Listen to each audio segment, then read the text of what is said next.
Haleluya. Puji Tuhan, kita bersyukur buat hari yang cerah ini. Tuhan lagi kesempatan berkumpul bersama-sama Bapak Ibu Saudara sekalian dari berbagai tempat untuk mati hadirat Tuhan. Nah, mari kita lihat renungan firman Tuhan pada hari ini di dalam Filipi pasal 1 ayat 20 sampai 21. Filipi 1 ayat 20 sampai ayat 21. Kita baca bersama-sama ayat ini. 1, 2, 3.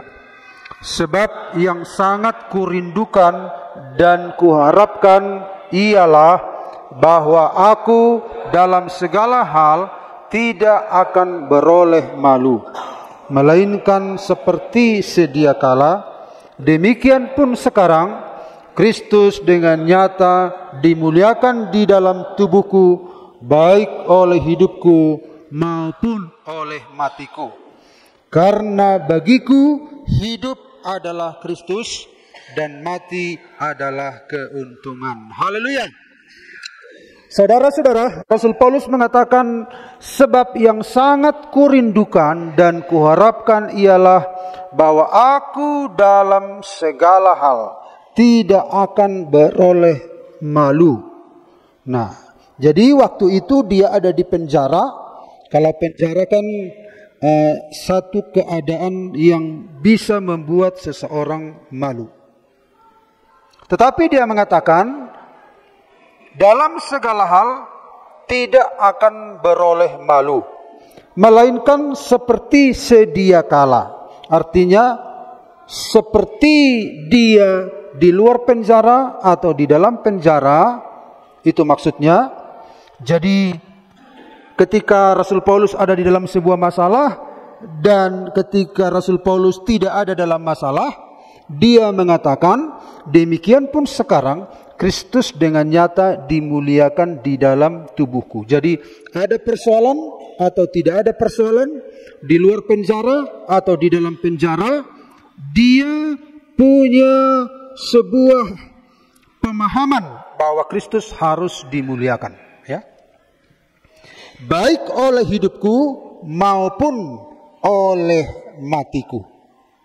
Karena bagiku hidup adalah Kristus dan mati adalah keuntungan. Nah, inilah Bapak Ibu yang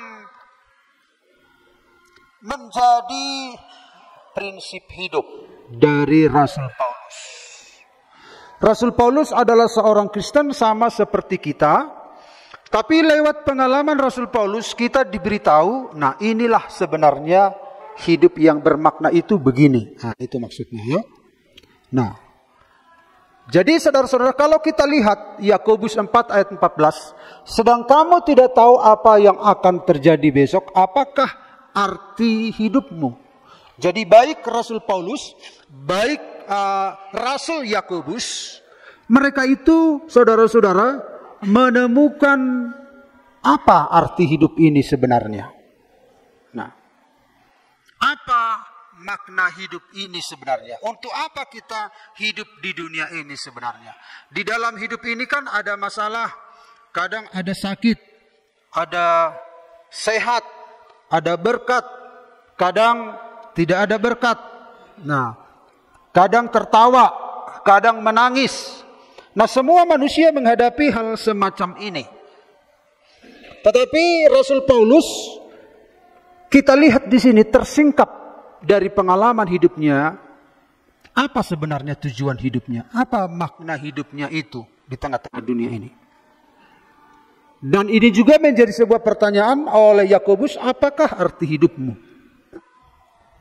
Nah, jadi pada hari ini kita akan melihat tentang apa itu hidup yang bermakna itu bagaimana. Kadang-kala kan kita hidup kita ini kelihatan maknanya kalau kita sedang tidak ada masalah. Nah, kalau sudah ada masalah, lalu kita terbongkar semua, amburadul semua. Ketika kita nggak diberkati,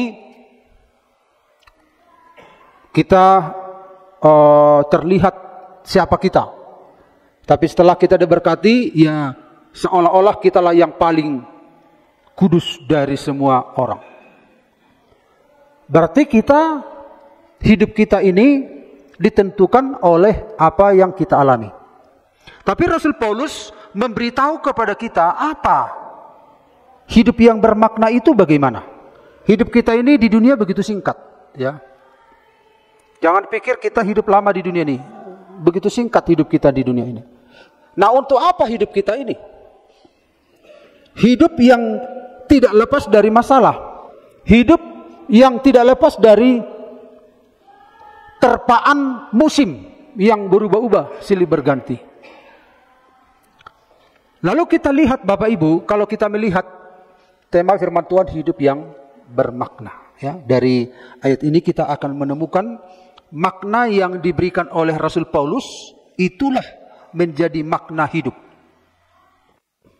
Nah, mari kita lihat dulu Bapak Ibu dalam Filipi 3 ayat 4 sampai 9. Rasul Paulus bukannya orang yang sudah kehabisan tenaga atau sudah kehabisan uang lalu dia temukan makna hidup. Ada orang kan setelah habis-habisan, hancur-hancuran, diterpa oleh masalah, baru dia mengerti makna hidup. Hidup yang bermakna itu bagaimana? Tapi Rasul Paulus tidak demikian. Mari kita lihat latar belakang Rasul Paulus dulu. Sekalipun aku juga ada alasan untuk menaruh percaya pada hal-hal lahiriah. Jika ada orang lain menyangka dapat menaruh percaya pada hal-hal lahiriah, aku lebih lagi. Jadi ada orang yang bermegah, yang membanggakan dirinya. Nah, inilah yang kita lihat manusia di akhir zaman ini. Banyak orang yang membanggakan dirinya, yang menyombongkan dirinya. Tetapi Rasul Paulus berkata, oh, kamu membanggakan dirimu ya? Aku juga bisa, gitu. Karena pada waktu itu banyak orang-orang yang membanggakan dirinya, menyombongkan latar belakangnya. Padahal Rasul Paulus malu membicarakan masa lalunya. Walaupun masa lalunya itu bukan masa lalu yang buruk. Masa lalu yang tidak buruk saja Rasul Paulus malu menceritakan, apalagi masa lalu yang buruk. Orang sekarang bangga kali menceritakan masa lalunya yang buruk, ya kan? Tanpa disadari itu dibuat menjadi alat kesaksian. Dulu aku begini, dulu aku begini, dulu aku begini. Tapi tanpa dia sadari, dia sudah memuliakan hal yang negatif. Jadi kalau orang kesaksian, misalnya ada kesaksian latar belakang yang hancur-hancuran, kita bersyukur untuk kesaksian seperti itu. Bagaimana Tuhan sanggup bekerja bagi orang seperti itu, sehancur apapun orang. Tapi kadangkala iblis juga tidak berhenti. Akhirnya masa lalu itu diangkat untuk menjadi sebuah nilai plus dalam hidupnya. Bukan Tuhan lagi. Bahkan berkat. Ya, saya juga sudah belajar demikian, ya. Ternyata saya dulu ternyata berkat atau masalah itu tidak boleh menjadi sebuah kesaksian yang mengangkat diri kita. Saya banyak belajar, ya. Saya juga ceritakan itu kepada teman-teman. Betapa hebatnya saya mengambil kemuliaan itu tanpa saya sadari, tapi kemudian saya sadar, oh ternyata enggak. Bukan demikian. Waktu terjadi pastori di Ajibata, saya itu terkenal. Lalu orang tanya, kenapa kok bisa? Kenapa ada bantuan begitu hebat? Akhirnya saya terkenal pada waktu itu. Di mana-mana dikenal. Lalu saya mulai mendata apa yang kulakukan. Oh, saya berpuasa sebulan itu 3 kali. Nah, saya berpuasa 3 hari 3 malam, tidak makan, tidak minum berkali-kali. Wah, di satu sisi kan bagus. Tapi akhirnya bisa saja iblis menyelinap karena saya. Bisa. Jadi di dalam Tuhan ini banyak tipu muslihat di mana kita harus waspada. Kita memang kesaksian tentang masa lalu, bahkan berkat, mujizat dan lain sebagainya, bahkan masa lalu yang buruk. Seharusnya itu memuliakan nama Tuhan, tetapi di balik itu iblis juga tidak tinggal diam. Akhirnya saya menyadari, oh Tuhan, semua ini karena Tuhan. Bukan karena yang kulakukan ini, bukan karena ini, bukan karena ini. Enggak. Akhirnya ketika orang bertanya, apa rahasianya? Apa rahasianya? Karena kebaikan Tuhan, saya bilang. Karena kebaikan Tuhan, karena Tuhan baik. Bapak Ibu akan banyak mengalami hal-hal seperti itu. Oh, karena aku setia, karena aku baik, karena ini begini, enggak. Bisa saja beberapa kali kita sampaikan terhadap orang tertentu, tetapi kalau itu menjadi sebuah rumus yang kita dapatkan, dan karena aku akhirnya Tuhan akhirnya direndahkan. Paulus, saudara-saudara, tidak pernah membuka ini semua.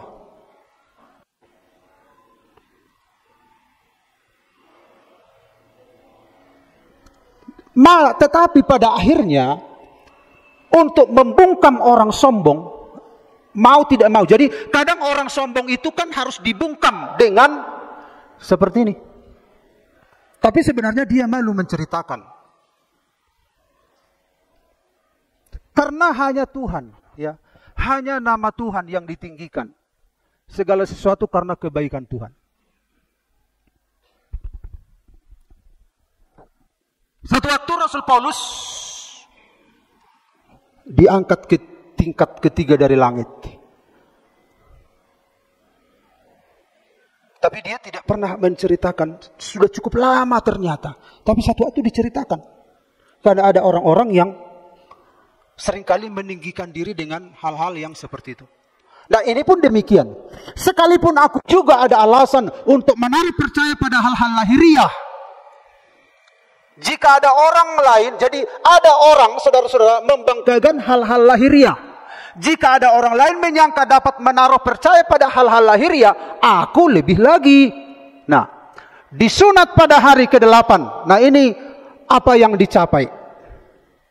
Disunat pada hari ke-8. Artinya, Rasul Paulus itu orang yang melakukan hukum-hukum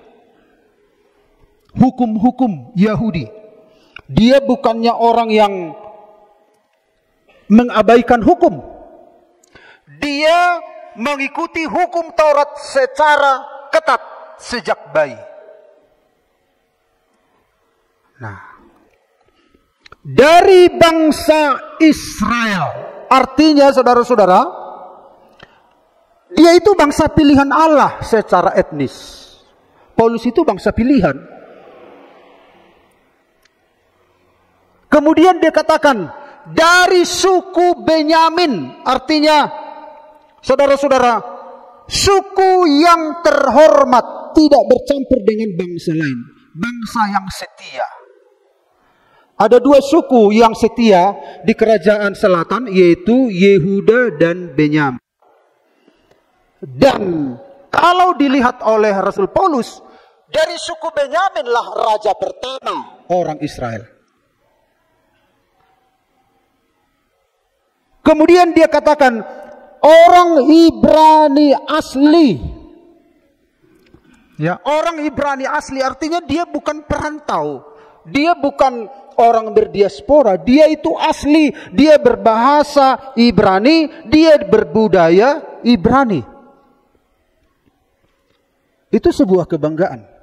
Kemudian dikatakan, aku orang Farisi tentang pendirian. Nah, dia punya pendirian terhadap hukum Taurat.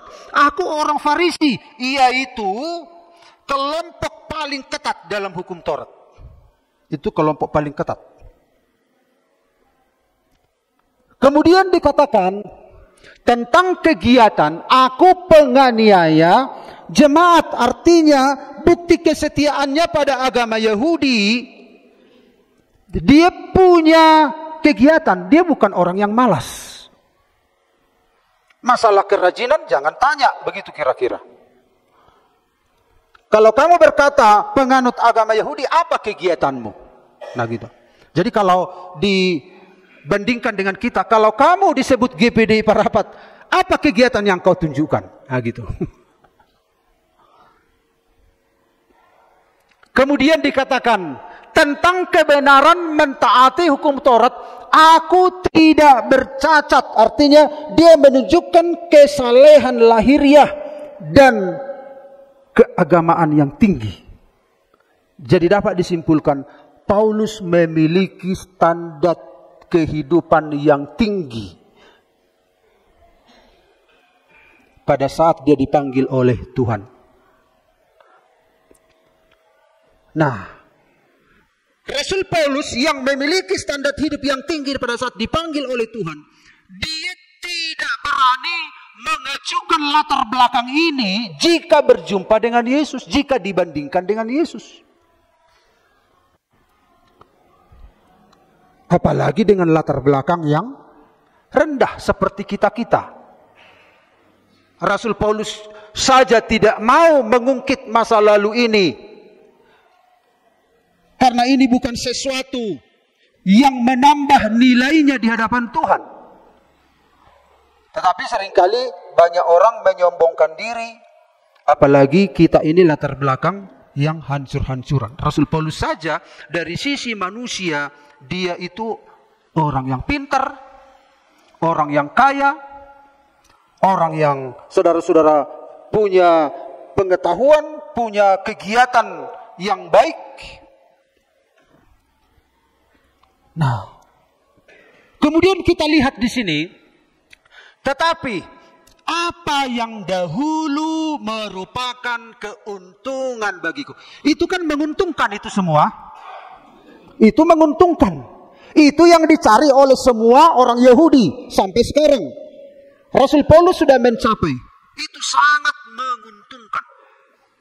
Itu saja saudara-saudara sudah bisa menghebohkan dunia. Bapak Ibu lihatlah orang Yahudi sekarang.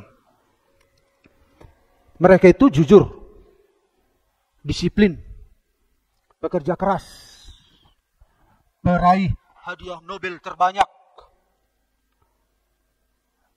Semua bangsa takut sama mereka. Mereka penguasa ekonomi dunia. Google milik mereka, Facebook milik mereka, teknologi milik mereka. Karena memang hukum Taurat mereka amalkan sedemikian rupa. Jadi kalau orang mengamalkan hukum Taurat, hidupnya bisa seperti ini. Nah, tetapi setelah dia berjumpa dengan Yesus, nah, apa yang dahulu merupakan keuntungan bagiku. Bukan berarti Bapak Ibu apa yang hal-hal yang baik lantas kita buang, bukan begitu. Perbandingan antara apa yang Yesus berikan dengan apa yang dicapai oleh manusia. Ini perbandingan. Supaya orang-orang yang menyombongkan diri ini dibungkam begitu. Karena waktu itu Rasul Paulus menghadapi banyak ahli Taurat, orang Farisi, ahli filsafat dan lain sebagainya. Apa yang dahulu merupakan keuntungan bagiku, sekarang kau anggap rugi karena Kristus. Dulu beruntung, tetapi setelah dibandingkan dengan Yesus, rugi katanya. Malahan segala sesuatu. Dia menyimpulkan segala sesuatu, bukan sebagian. Segala sesuatu kuanggap rugi karena pengenalan akan Kristus Yesus Tuhanku lebih mulia daripada semuanya. Oleh karena dialah aku telah melepaskan semuanya itu dan menganggapnya sampah supaya aku memperoleh Kristus. Dan berada dalam dia bukan dengan kebenaranku sendiri karena mentaati hukum Taurat, melainkan dengan kebenaran karena kepercayaan kepada Kristus, yaitu kebenaran yang Allah anugerahkan berdasarkan kepercayaan. Nah, Bapak Ibu, mari kita lihat. Inilah Rasul Paulus. Berapa bintangnya tadi? Berapa bintangnya Rasul Paulus tadi? Apa bintangnya? Disunat pada hari ke-8. Itu kan bintang. Ya atau ya? Dari bangsa Israel. Dari suku Benyamin. Orang Ibrani asli, orang Farisi, pengenai jemaat, tidak bercacat dalam kebenaran hukum Taurat. Kalau kita kan dipanggil Tuhan kan, ada yang punya bintang, oke lah. Anak di bapak nak. Hasian, oke lah. Paling 2-3 bintang lah, gitu kan. Itu pun bintangnya pudar-pudar. Ini benar-benar bintang 7. Puyer bintang 7. Nomor 16. Paulus itu bukan bintang 5, bintang 7. Jadi nilainya itu tinggi. Ketika dia belum kenal Yesus, apa itu Yesus? Gitu. Apa itu Yesus? Ini bintangnya 7.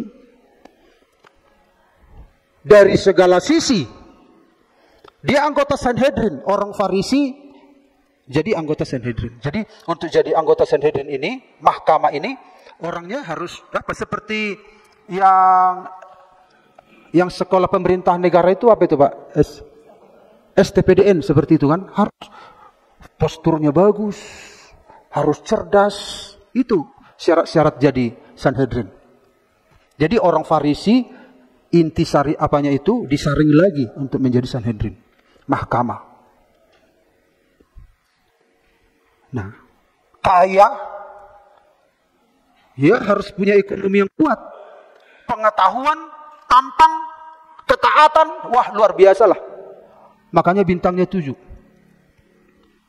Tetapi setelah dia berjumpa dengan Yesus, apa yang terjadi? Bintangnya lepas. Nilainya makin berkurang.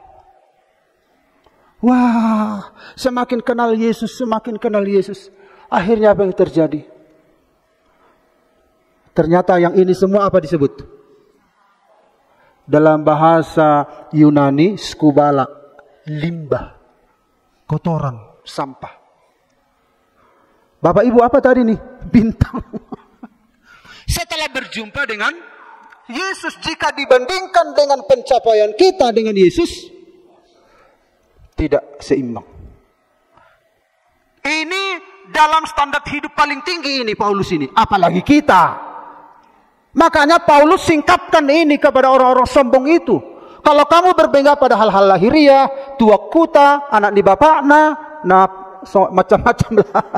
Aku lebih lagi, oke jauh pajajar jatuh wasai botoho, begitu. Isiau, begitu. Paulus saja saudara-saudara, semakin dia kenal Tuhan, semakin dia menyadari dirinya. Bukan berarti sampah ya, pendidikan kita sampah, apa yang kita punya sampah. Bukan begitu maksudnya. Ini perbandingan. Karena banyak orang, saudara-saudara, kayaknya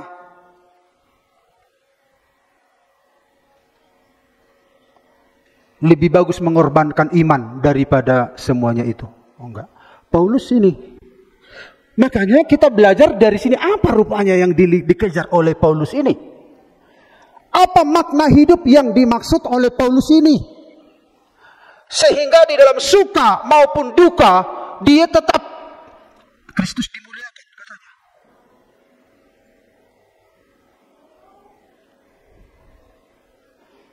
Amin. Jadi kadang-kadang ini bisa mengarahkan hidup kita, menegur kehidupan kita. Ya Tuhan, siapa saya? Begitu. Nah mari kita lihat Bapak Ibu. Rasul Paulus lewat ayat ini memberitahu saudara-saudara, apa makna hidup yang sesungguhnya menurut Alkitab? Apa makna hidup yang sesungguhnya? Ada orang supaya hidupku bermakna harus ini.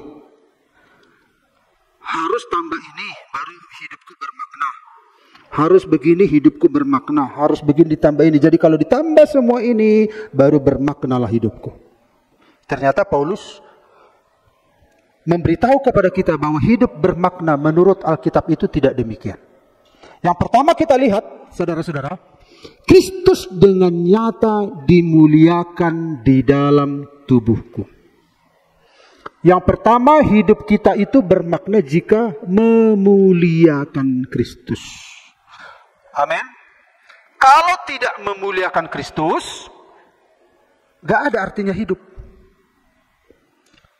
Ketika manusia mencari kemuliaan untuk dirinya sendiri, seperti Lucifer, seperti Adam di Taman Eden, mencari kemuliaan untuk dirinya sendiri, justru itu jatuh ke dalam dosa. Ketika manusia jatuh ke dalam dosa, akibat dosa adalah kematian. Kita ada di bawah murka. Kemudian Yesus datang menghubungkan kita dengan dirinya, dengan Bapa. Jadi untuk memulihkan hubungan ini, dia berkorban. Nah, setelah dia menyelamatkan kita, dia membenarkan kita, untuk apa kita dibenarkan? Untuk memuliakan Kristus. Jadi tujuan hidup yang bermakna itu memuliakan Kristus. Jika tidak memuliakan Kristus, maka hidupnya tidak bermakna. Ya atau ya? Nah, kalau kita lihat di dalam tubuhku, ini tubuh, jiwa, roh. Kita sudah membahas bagian dalamnya manusia, roh, jiwa. Yang dimaksud Paulus adalah tubuh. Ya, jadi dari dalam harus diekspresikan kepada tubuh.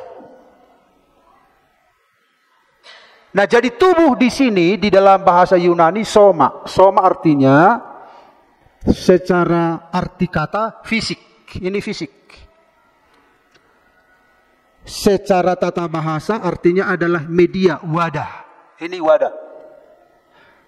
Secara Alkitabnya sarana ekspresi iman. Ini. Ekspresi iman itu tubuh. Jadi nggak bisa kita berkata, ibu tu Tuhan rohaku, nabeting rohaki, hataku sono dibegiho kasar dibegiho ale rohaki. Perkataan pun harus seirama dengan roha. Makanya Paulus bilang, Kristus dengan nyata dimuliakan di dalam tubuhku, soma. Di dalam perkataan apa yang terlihat, apa yang terdengar.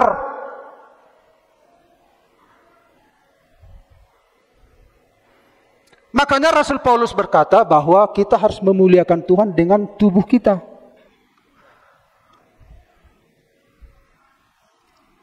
Nah, fisik kita. Makanya fisik ini harus dihargai, Bapak Ibu. Dijaga, karena inilah ekspresi dari roh. Jadi dari frasa ini, Kristus dengan nyata dimuliakan di dalam tubuhku, artinya pengabdian total lewat kehidupan jasmani. Itu harus kelihatan. Roma 6 ayat 13. Coba dibaca Bapak Ibu. Roma 6 ayat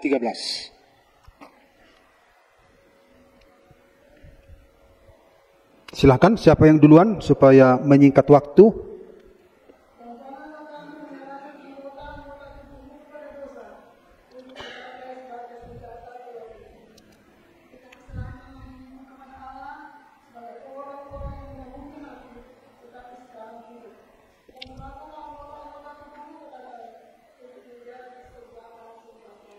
Amin, terima kasih. Jadi anggota tubuh, yaitu tubuhlah yang mengekspresikan semua apa yang ada di dalam. Makanya Tuhan itu, kenapa Tuhan membangkitkan manusia itu secara lengkap? Tubuh, jiwa, roh. Karena tubuh, jiwa, roh itu keutuhan manusia. Jadi orang nanti akan masuk neraka lengkap tubuh jiwa rohnya. Orang masuk surga lengkap tubuh jiwa rohnya. Ya, rohnya itu membuat dia bertahan selama-lamanya di surga atau di neraka. Jiwanya itu merasakan suasana di mana dia berada. Misalnya kalau ada api, ada sakit, itu kan dirasakan oleh jiwa.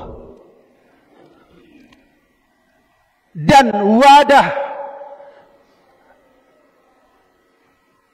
yang mengekspresikannya adalah tubuh. Makanya tubuh itu pun kita dibangkitkan secara lengkap. Kita dihakimi secara badaniah katanya. Jadi Bapak Ibu gak bisa berkata kalau nanti aku mati tubuhku kan akan masuk ke dalam kubur dimakan cacing-cacing. Semua tubuh, jiwa, roh kita. Karena tubuh itu adalah eksekutor dari roh dan jiwa. Ini yang dikatakan Paulus, Kristus dengan nyata dimuliakan di dalam tubuhku. Lalu kita lihat yang kedua, tubuh sebagai alat kesaksian. Silakan baca lagi, ini 2 Korintus 3, 2-3. 2 Korintus 3, 2-3.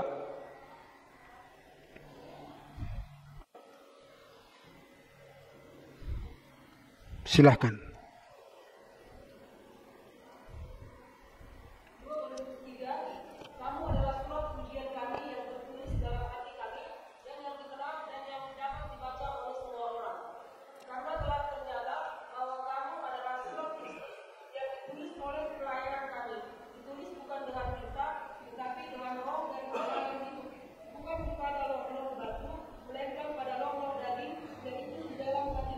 Iya. Jadi kita itu Bapak Ibu, kita itu surat Kristus yang bisa dibaca. Gerak-gerik kita, perkataan kita, tingkah laku kita.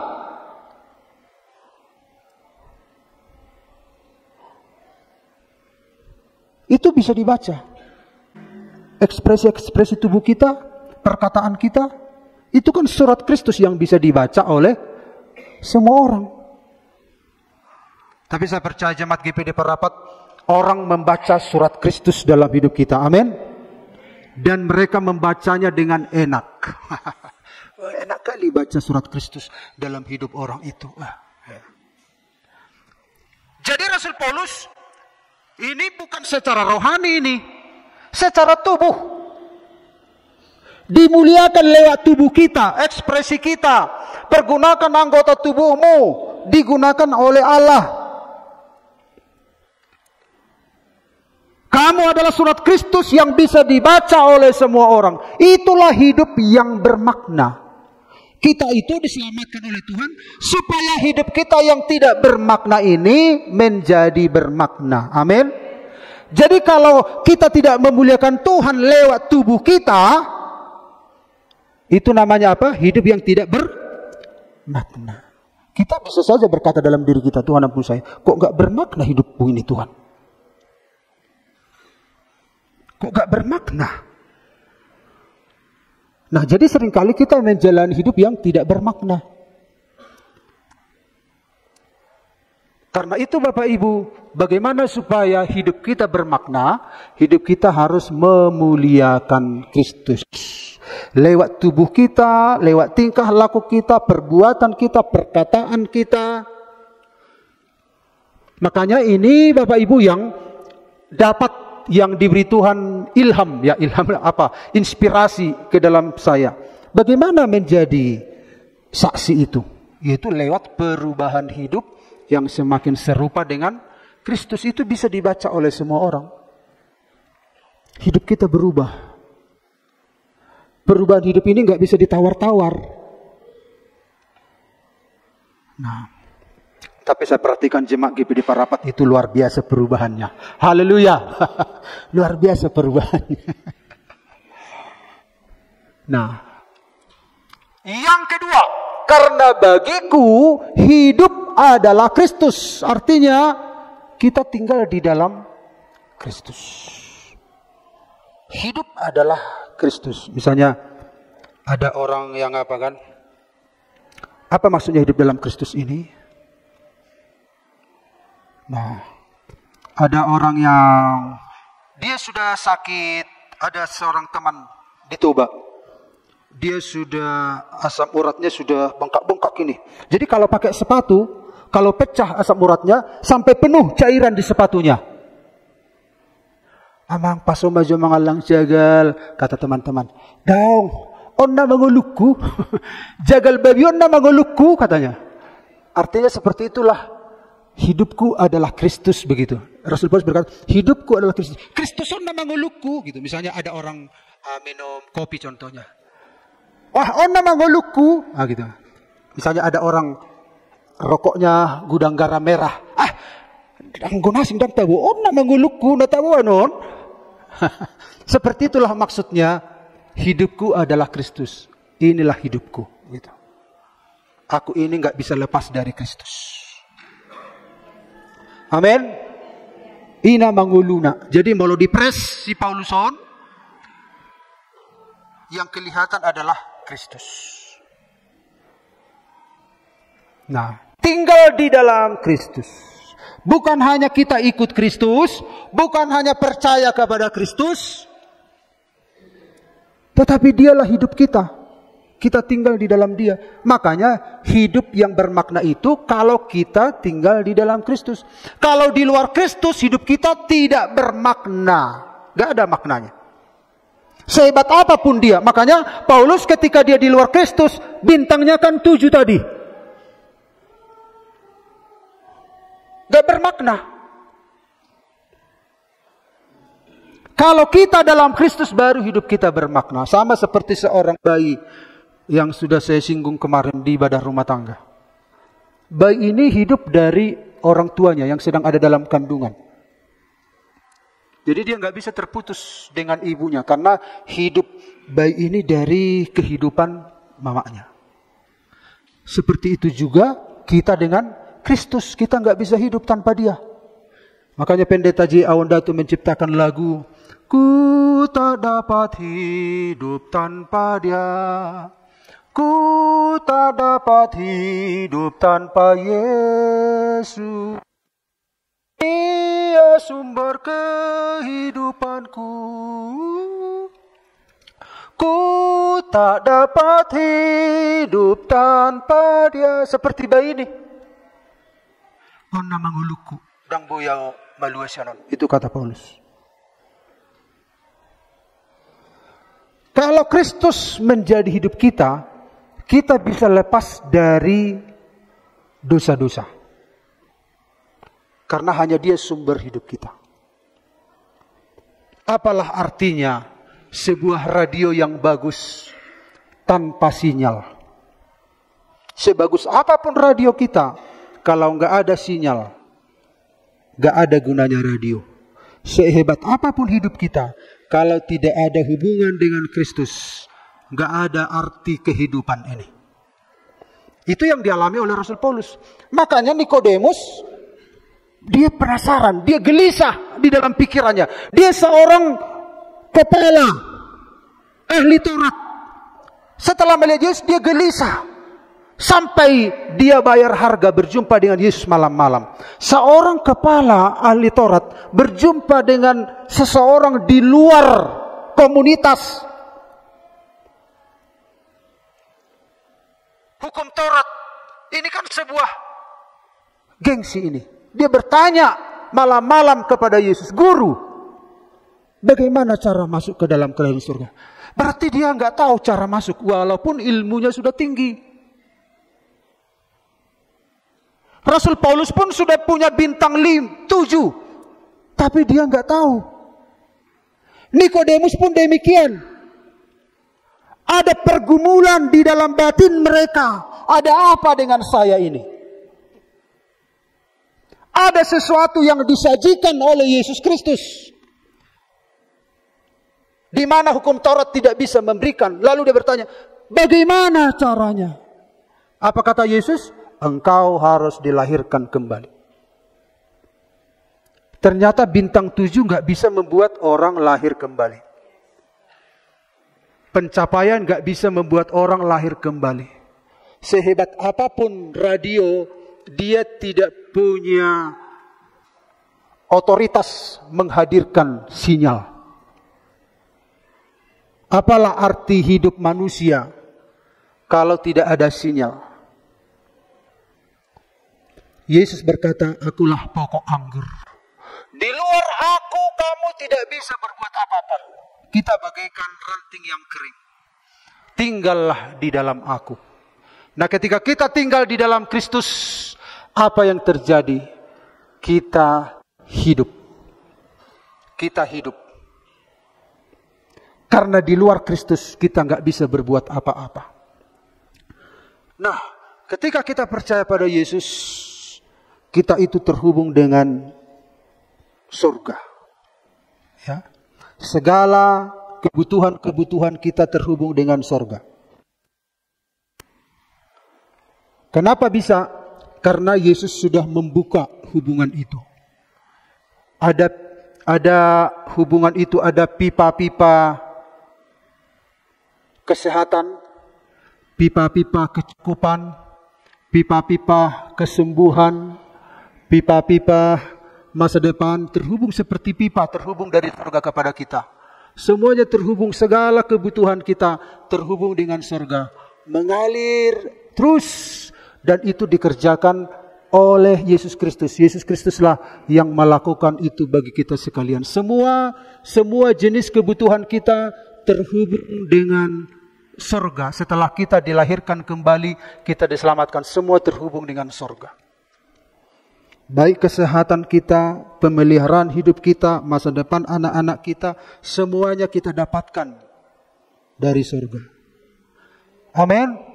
Semua kita dapatkan, damai sejahtera, sukacita, semuanya terhubung dengan surga, sumber kehidupan itu.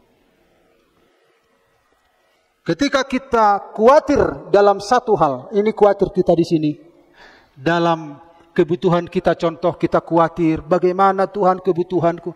Berarti ketika kita khawatir, kita sedang menggunakan otak kiri. Ketika kita khawatir, bukannya mengalir, malah tersumbat. Kalau khawatir, tersumbat. Kekhawatiran itu membuat sumbatan. Kemudian kita khawatir tentang bagaimana anak kita nanti. Ini, khawatir, berhenti. Bagaimana nanti ini, bagaimana ini, bagaimana ini, bagaimana. Di area mana kita khawatir, di bagian itulah dia tersumbat. Makanya Tuhan bilang, jangan kamu khawatir. Amin Bapak Ibu. Nah ketika kita tidak khawatir, apa yang terjadi? Terhubung lagi. Artinya otak kanan yang pernah kita pelajari itu biarkan. Biarkan. Amin. Aku dipelihara oleh Tuhan. Aku diberkati oleh Tuhan. Aku dipulihkan oleh Tuhan. Anaknya sendiri diberikan kepada kita. Apalagi semua kebutuhan-kebutuhan kita. Bagaimana mungkin ia tidak mengaruniakan segala sesuatu kepada kita? Bagaimana mungkin? Makanya dikatakan jangan kamu khawatir. Di bagian mana kita khawatir, disitulah berhenti saluran-saluran itu. Amin, haleluya. Biarkan. Jadi anak Tuhan ini kerjanya menerima, ya, menerima. Menerima.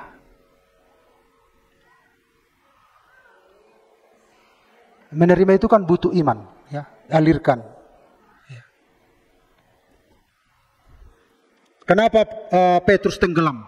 Ketika dia melihat gelombang, dia merasakan angin.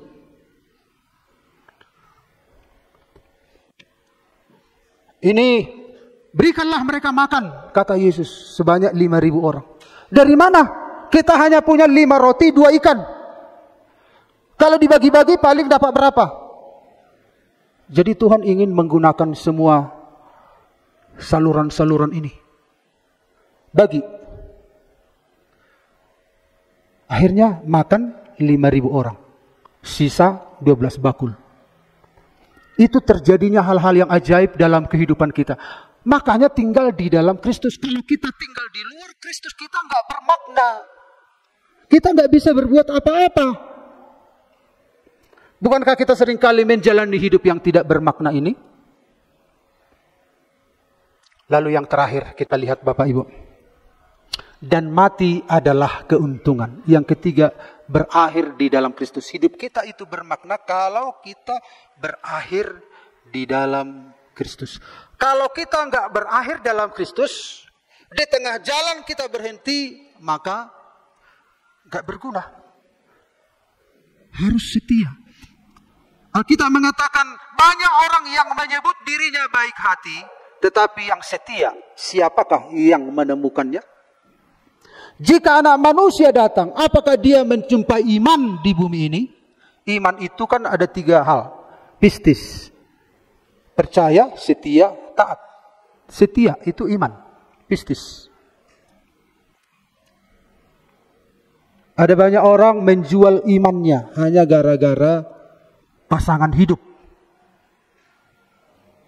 Ada orang menjual imannya karena naik pangkat, jabatan.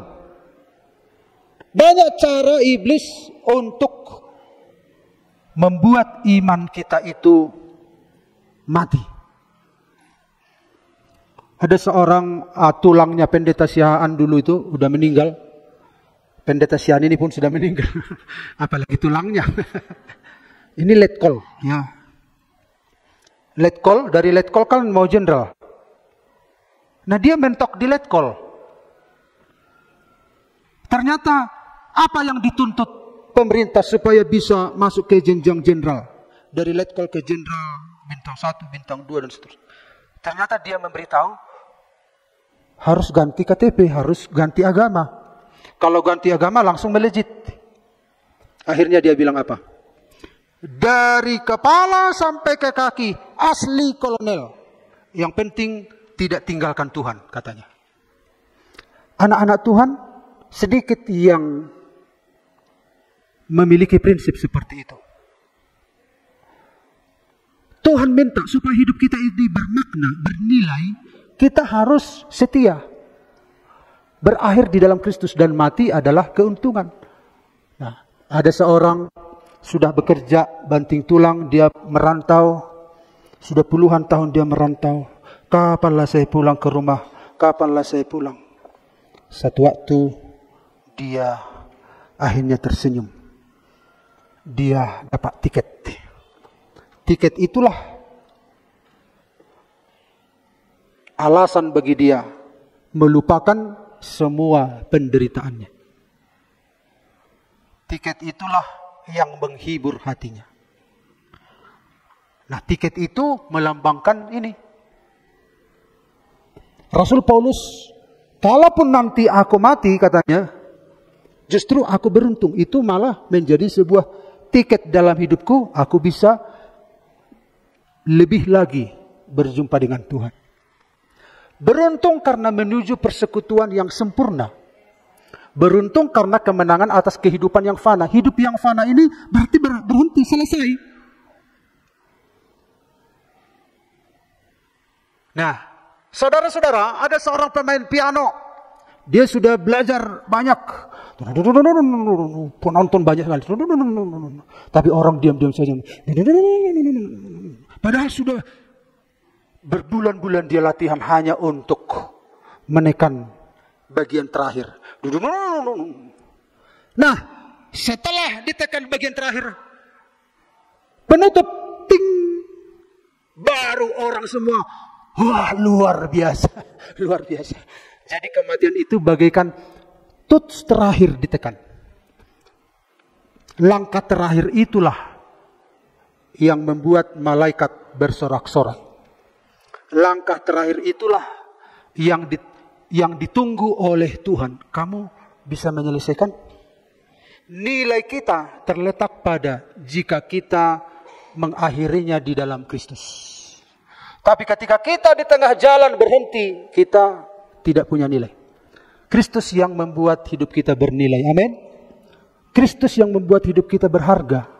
Dan kesimpulannya adalah, berhubung kita sudah didesak-desak dari sana.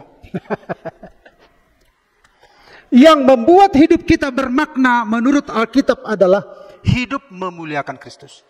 Jika tidak memuliakan Kristus, tidak bermakna. Ini katakan pada diri saudara seperti itu. Berarti hidup memuliakan Kristus itulah hidup bermakna. Jika hidupku tidak memuliakan Kristus lewat tubuhku, berarti aku menjalani hidup yang tidak bermakna. Tinggal di dalam Kristus. Jika aku tidak tinggal dalam Kristus, berarti hidupku nggak bernilai, hidupku nggak bermakna. Berarti aku harus tinggal di dalam Kristus. Berakhir dalam Kristus. Kalau hidupku tidak berakhir dalam Kristus, berakhir dalam dosa, berakhir dalam ketidaksetiaan, berarti aku nggak bermakna hidupku. Nah, hidupku bermakna jika berakhir di dalam Kristus. Amin. Amin. Tuhan Yesus memberkati kita sekalian. Kiranya firman ini bisa menggugah hati pikiran kita, sehingga kita mengerti makna hidup kita. Mari kita tundukkan kepala, kita berdoa. Bapa, kami bersyukur buat kebenaran firman-Mu pada hari ini. kami sudah selesai mendengar firman-Mu, hamba-Mu sudah selesai menyampaikan topik ini. Kiranya Roh Kudus bekerja dalam kehidupan kami sekalian.